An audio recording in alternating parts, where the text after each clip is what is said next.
ஜானகிராமன் ஒரு கதை எழுதியிருக்கார், கிட்டத்தட்ட இதே பேஸ் பண்ணி, கடன் தீர்ந்தது அப்படின்னு. நீங்கள் சதுரங்க வேட்டைன்னு ஒரு படம் வந்தது தெரியுமா? ஒருத்தங்களை ஏமாற்றணும்னா என்ன செய்யணும்? அவங்க ஆசையை தூண்டணும். சுந்தர தேசிகர்னு ஒரு நல்ல மனிதர் இருப்பார். அந்த ஊரில் எல்லாருக்கும் பஞ்சாயத்து சொல்ல, பிரச்சனைகளை தீர்க்க, சைவ சித்தாந்தம் படிக்க, தேவாரம்லாம் பாடிக்கிட்டு நல்ல மனுஷனாக தான் இருப்பார். அவரை ஒரு ரியல் எஸ்டேட் பண்ணுற ஒரு புரோக்கர் அந்த காலத்தில் உள்ளவர். இந்த பக்கத்து ஊரில் ஒரு வயல் வருது. ஒரு குழி 4 ரூபா 50 காசு தான். அந்த காலத்து 1950களில் பார்த்துக்கோங்க. 2.5 வேலினெல்லாம் இருக்குது. யாருக்கும் தெரியாது. நீங்கள் நினச்சிங்கன்னா உங்களுக்காக முடிச்சு கொடுக்குறேன்னு இவர் மனசை கொஞ்சம் கொஞ்சமாக கரைச்சி, நீங்கள் யாருக்கிட்டே இதை சொல்லிடாதீங்க அப்படின்னு. நீங்கள் இந்த ஏமாத்துறவங்க ஒரு வார்த்தை சொல்லுவாங்க, கவனிச்சிருக்கீங்களா? இதை உங்களுக்கு மட்டும்தான் சொல்கிறேன், இதை நீங்கள் யாருக்கும் சொல்லிடாதீங்க. இந்த வேலை வாங்கி கொடுக்குறேன்னு சொல்கிறவங்க, பதவி வாங்கி தரேன்னு சொல்கிறவங்க, சொத்து வாங்கி தரேன்னு சொல்கிறவங்க உங்களை ஏமாற்ற போகிறாங்க அப்படின்னா அவங்க சொல்கிற முதல் வார்த்தை, இது உங்களுக்கு மட்டும்தான் சொல்கிறேன், இதை நீங்கள் யாருக்கிட்டையும் சொல்லாதீங்கன்னு சொல்லிட்டாங்கனாலே ஒரு நாள் நீங்கள் இதை எல்லாத்தையும் சொல்லி அழப்போறீங்கன்னு அர்த்தம். இந்த ஆள்கிட்ட அதே மாதிரி சொல்லி 1000 ரூபாய் 2000 அவர் தங்கிட்ட இருக்கிற எல்லா சொத்தையும் விற்று வெண்ட கொடுத்துருவார். அந்த வயலை கூட்டு போய் காமிப்பார். அந்த காட்சி அழகாக இருக்கும். இந்த கதையை நீங்கள் படிங்க, அதனால் நான் முழுசாக விவரித்து சொல்லலை. கடன் தீர்ந்தது அந்த கதை பேர். நீங்கள் இதில் கூட எடுத்து பாருங்கள், கூகுளில் தேடி பாருங்கள், வரும். அந்த வயலை போய் காட்டுவார் பாருங்கள். யாரோ ஒருத்தனுடைய வயல், அது கோயில் நிலம். அந்த வயலை போய் காமிப்பார், எப்படி பசுமையாக இருக்குது பாருங்கள், இனிமேல் இது உங்களுக்கு தான் சொந்தம்.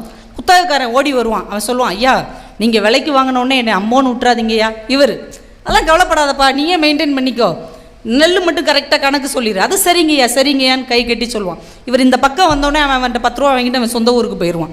இப்படியே அவரை ஏமாற்றி ஒரு கட்டத்தில் டெய்லி வீட்டுக்கிட்டு வந்துக்கிட்டு இருந்தவன் ஒரு வாரத்துக்கு ஒருக்கா வருவான், அப்புறம் மாதத்துக்கு ஒருக்கா வருவான், அப்புறம் வரவே மாட்டான். அதுக்கப்புறம் தான் ஊரில் ஒவ்வொருத்தரையாக கூப்பிட்டு கேட்பார், அவன் எங்கப்பா அப்படின்னு. அவனை ஏன் தேடுறீங்க? அவனை நம்பி காசு எதுவும் கொடுத்துருக்கீங்களா? 100 ரூபா 200 ரூபா கொடுத்துருந்தா அதோட விட்டுருங்க. அவன் சரியான ஃப்ராடு, நிறைய பேரை ஏமாற்றிட்டு ஓடி போயிட்டான்.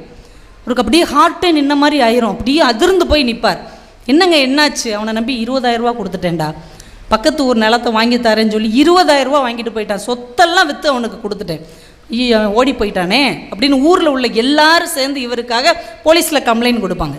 அவனை தேடி கண்டுபிடிச்சி அடித்து இழுத்துட்டு வந்தால் அவன்கிட்ட ஒரு பைசாவும் இருக்காது. ஏமாத்தினவன் கையில் எந்த பைசாவும் இருக்காது. எல்லாத்தையும் செலவழித்து ராமேஸ்வரம், வேதாரண்யம் எல்லாம் போய் இருக்கிற ஹோட்டல்லாம் சாப்பிட்டு லைஃப்பை அனுபவிச்சுட்டு ஒன்றும் இல்லாமல் போயிடுவான். நாளாக ஆக என்ன ஆகும்னா அவனுக்கு உடம்பு முடியாமல் போய் ஒரு மோசமான வியாதி வந்து படுத்த படுக்கே ஆயிடுவான்.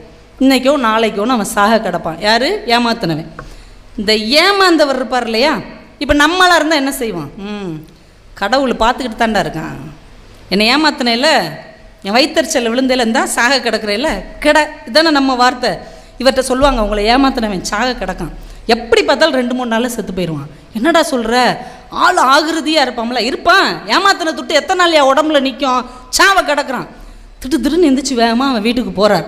நாம் கூட என்ன நினைப்போம், ஏதோ திட்டுறதுக்கு போகிறாரு, இல்லை ஏதாவது இருந்தால் குடுறான்னு கேட்க தானே போகிறாருன்னு நினைப்பேன். நேராக போவார். வீட்டுக்குள்ளே போன உடனே அவங்க மனைவி பதறி போயிடுவாங்க. ஐயோ இவர் வந்திருக்காருன்ட்டு ஒரு சேர் எடுத்து போட்டு கணவனை எழுப்புவாங்க. ஒரு தேசிகர் வந்திருக்காரு. யார்? தேசிகர் வந்திருக்கார். இவனால் எந்திக்க கூட முடியாது, இப்படியே பார்ப்பான். சேர் எடுத்து பக்கத்தில் போட்டு உட்காந்து, இந்த பாரு, நீ இன்றைக்கோ நாளைக்கோன்னு இருக்கிற, என்னை ஏமாற்றிட்ட. ஆனால் என்னை ஏமாற்றி என் காசில் நீ சந்தோஷமாக தான் இருந்திருக்க. உன் கடனை அடைச்சிருக்க, உன் மனைவியோடு நீ நிறைய வெளியூருக்கு போயிருக்க, நல்லா சாப்பிட்ருக்க, நல்ல ட்ரெஸ்ஸு போட்டிருக்க, என் காசால் நீ சந்தோஷமாக தான் இருந்திருக்க. அதில் எனக்கும் சந்தோஷம்தான்ப்பா. ஆனால் நீ எனக்கு கடனாளியாக நீ சாகக்கூடாது. நம்ம முன்னோர்கள் என்ன சொல்லியிருக்காங்க? கடன் வச்சுட்டு ஒருத்தங்க வயிற்றுச்சலில் விழுந்துட்டு செத்தவன் ஆத்மா சாந்தி அடையாதுன்னு சொல்லியிருக்காங்க. உங்ககிட்ட இப்போ 1 ரூபா 2 ரூபா என்ன இருந்தாலும் என் கையில் கொடு, அதை வாங்கிட்டு நீ வாங்கின கடன் எல்லாமே தீர்ந்து போச்சுன்னு உனக்கு எழுதி கொடுத்துட்டு போகிறேன்ட்டு உட்காருவார். அவன் அப்படியே அழுதுகிட்டே இருப்பான். அவன் கையை கூட தூக்க முடியாது. அவங்க மனைவி வீடு முழுக்க தேடி ஒரு காலனா இருக்குங்க. அந்த காலனாவை கணவன் கையில் இப்படி வச்சு இப்படி பிடிச்சி அவர்கிட்ட கொடுக்கும். அவர் அந்த காலனாவை எடுத்துட்டு, நீ என்கிட்ட வாங்கின எல்லா கடனும் தீர்ந்து போச்சுப்பா, நீ இனிமேல் யாருக்கும் கடனாளி கிடையாது, நிம்மதியாக போயிச்சே அப்படின்னு எந்திரிச்சு போயிடுவார். கடன் தீர்ந்தது.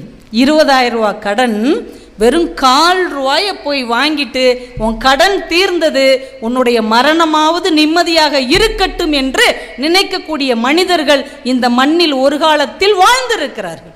அதைத்தான் இன்னா செய்தாரை ஒருத்தல் அவர்னான நன்னயம் செய்துவிடல் என்று வள்ளுவன் சொன்னான் என்றால் அந்த வார்த்தையை வாழ்க்கையாக கொண்டு வாழ்ந்த மனிதர்கள் இந்த மண்ணில் இருந்திருக்கிறார்கள். ஆனால் இன்னைக்கு அந்த மாதிரி மனிதர்கள் இருக்கிறாங்களா? இருக்கிறாங்க. 1-2 பேர் இருக்கிறாங்க. இளிச்சவாயங்கிற பேரோடு இருக்காங்க. பொழைக்க தெரியாத கிறுக்கேங்கிற பேரோடு இருக்கிறாங்க. எங்கள் பக்கத்து தெருவில் ஒருத்தருங்க கொஞ்சம் அப்பாவி மனுஷன். திடீர்னு ஒரு ஆள் வந்திருக்கான். ஒரு இளைஞன் வந்து மிலிட்ரியிலேருந்து வர்றேன், அந்த பையனுடைய ஃப்ரெண்டு பர்ஸை தொலைச்சிட்டேன், என்னாச்சு, ஒரு 500 ரூபா கொடுங்கன்றிருக்கான். இவர் கடக்கார் படக்குன்னு 500 ரூபா எடுத்து கொடுத்துட்டார். போனவன் தான். அப்புறம் அவனுக்கு ஃபோன் பண்ணி கேட்டால் எனக்கு ஃப்ரெண்ட்ஸ் யாருமே நான் அனுப்பலையே அப்படின்ட்டுருக்கான். இவரை போகிற வர்றவங்களாம் கிண்டல், எனக்கு ஒரு 500 ரூபா கொடுங்களேன், என் பர்ஸை தொலைச்சிட்டேன், இப்படியே கேலியே பண்ணிகிட்டே இருந்தாங்க. அவர் என்கிட்ட ஒரு நாள் சொன்னார், எல்லாரும் என்னைய திட்டுறாங்கம்மா, அவனை தானேம்மா திட்டணும், பர்ஸ் இல்லைன்னு ஒரு 24 வயசு பையன் நான் மகன் மாதிரி வந்து நின்று என்கிட்ட பர்ஸு தொலைச்சிட்டேன், நான் ஊருக்கு போகணுன்னு ஒருத்தன் கேட்குறான், என்கிட்ட ரூபா இருக்குது, 500 ரூபா நான் கொடுக்குறேன், யார் அங்கே திட்டணும்? ஏமாத்தினவனால திட்டணும். நான் நம்பி கொடுத்த என்னையே இந்த ஊர் திட்டிக்கிட்டு இருக்குன்னு அவர் வருத்தப்பட்டார். நான் அப்பயும் சிரிச்சுக்கிட்டே சொன்னேன், பாவம், நீங்கள் நல்ல மனுஷன் சார். இன்றைக்கி நல்ல மனுஷனுக்கு பேரே என்னது? பாவம், நல்ல மனிதன். எந்த ஒரு நல்ல விஷயமும் நல்ல உறவுகளும் நல்ல நட்பும் நம்ம கூட இருக்கும்போது அதனுடைய அருமை நமக்கு தெரியவே தெரியாது. அது நம்ம உடலின் ஒரு உறுப்பாக கூட இருக்கலாம்.